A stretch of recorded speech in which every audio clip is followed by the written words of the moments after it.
Baiklah, kita lanjut. Tadi saya jelaskan mengenai jenis-jenis modal. Nah, kita sekarang membahas satu persatu jenis modal tersebut. Yang pertama adalah possibility. Saya ulang lagi, berasal dari kata possible, artinya mungkin. Possibility artinya kemungkinan. Oke, empat kata ini may, could, must, might itu kalau diartikan mungkin. Oke, bedakan nanti penggunaan must sebagai harus dan mungkin. Nah, jadi dari konteks kalimatnya sebenarnya kita memahami must sebagai mungkin dan must sebagai harus, ya. Oke, jadi kita bahas satu-satu penggunaan kata may. May diartikan mungkin, contohnya seperti ini. Dari konteksnya kita lihat dulu. She is not at home. Dia tidak ada di rumah. She may go outside. Dia mungkin pergi ke luar. Jadi di sini kata may artinya 50-50 guys. Mungkin keluar atau kemana. Jadi artinya may di sini kemungkinannya masih 50-50. Nah, beda dengan must. Kalau must nanti kemungkinannya antara 75% sampai 99%. Kalau kita pakai must or might or could. Tapi kalau may kemungkinannya masih 50-50. Ingat, itu sedikit bedanya penggunaan may, could, must, and might. Ya, must itu strong possibility, certain, sudah pasti banget kemungkinannya. Tapi antara may 50-50, kalau could bisa saya bilang could ini 75%, might 75%. Tapi kalau must itu 90% gitu kemungkinannya. Jadi sudah paham ya?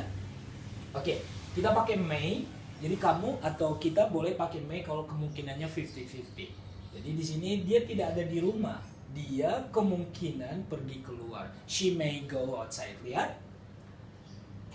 Ya, ilmu yang pertama adalah ketika kita menggunakan modal, mau siapapun subjeknya, kata kerja yang di depannya itu tidak berubah sama sekali, harus bentuk pertama. Meskipun di sini she, ya, meskipun di sini she, di sini nggak boleh goes, ya, nggak boleh goes pakai es seperti di simple present. Kenapa?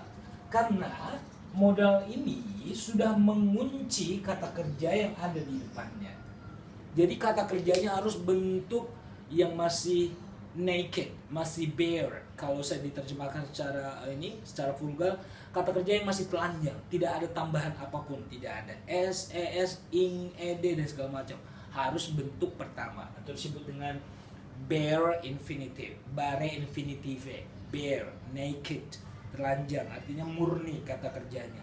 Ya, semua modal harus kalau ditambah kata kerjanya. Mau siapapun subjeknya, mau she, he, it, I, you, they, ya, semuanya itu harus bentuk pertama. Karena kata kerja tersebut tidak lagi berpengaruh pada subjeknya siapa, tapi sudah dikunci oleh modals.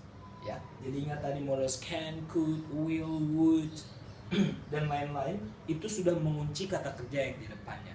Jadi kata kerja yang di depannya harus bentuk pertama tanpa ada akhiran s, es, ing, ed dan segala macam.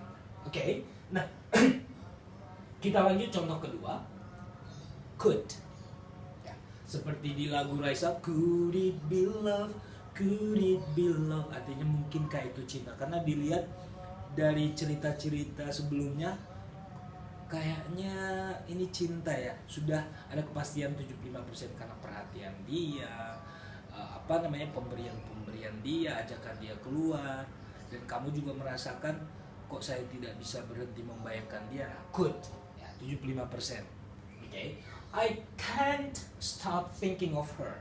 Saya nggak bisa berhenti untuk memikirkan dia, atau artinya saya selalu teringat akan dia. It could be love.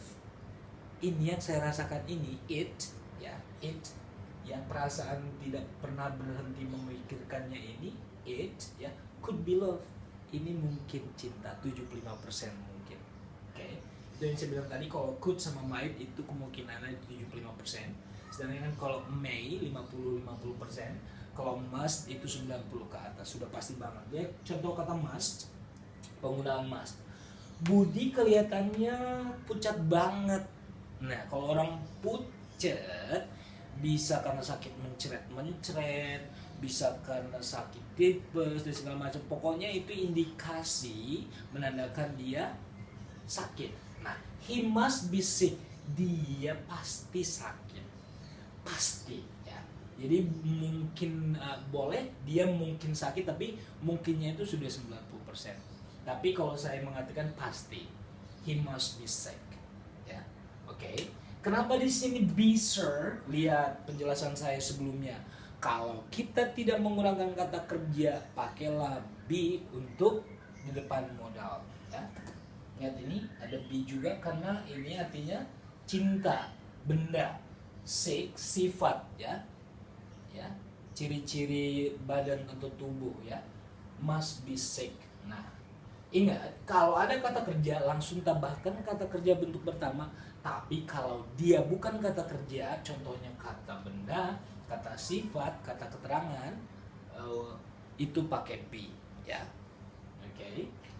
Could be, must be, will be, okay. Might be, can be, could be, ya. Jadi semuanya pakai be kalau di depannya bukan kata kerja. Oke, yang terakhir untuk possibility might, kemungkinannya 75%. It's cloudy, it's very cloudy. Ini mendung banget. Kemungkinan hujan, meskipun ada pepatah mengatakan mendung tak berarti hujan, tapi karena mendungnya sudah mendung banget, artinya gelap, ada kemungkinannya 75%. It might rain today. Ya, itu tidak ada artinya sih, tapi harus ada ini namanya impersonal it. Artinya suasananya, suasana hari ini mungkin hujan hari ini. Oke, guys. Jadi seperti inilah penggunaan possibility jenis modal dalam bahasa Inggris. So before we continue to the next kinds of model, so this is about possibility. I do hope you understand what I have explained to you. So I'm going here for today for teaching you about model of English, especially for possibility. Thank you for viewing my video. Thank you for watching. Thank you for giving me attention. I'm Gunawan Tamusaribu. Bye.